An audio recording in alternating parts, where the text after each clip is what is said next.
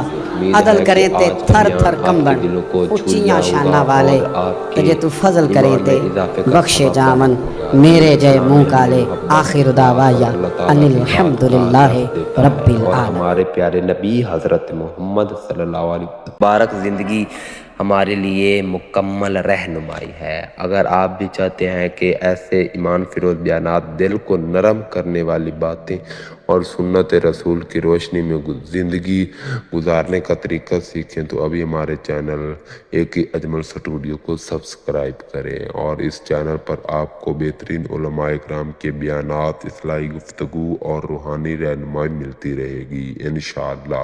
Video کو like کریں، اپنے دوستوں اور رشتہ داروں کے ساتھ ضرور شیئر کریں تاکہ یہ پیغام زیادہ سے زیادہ لوگوں تک پہنچ سکے، اور بیل آئیکن کو لازمی دبائیں تاکہ ہماری نئی ویڈیو سب سے پہلے آپ تک پہنچے۔ اللہ تعالیٰ آپ سب کو دین اسلام پر عمل کرنے کی توفیق عطا فرمائے، آمین، اور ہمیں سچے محبت رسول نصیب فرمائے۔ اپنی دعا میں ہمیں ضرور یاد رکھیں۔ جزاک اللہ خیرہ۔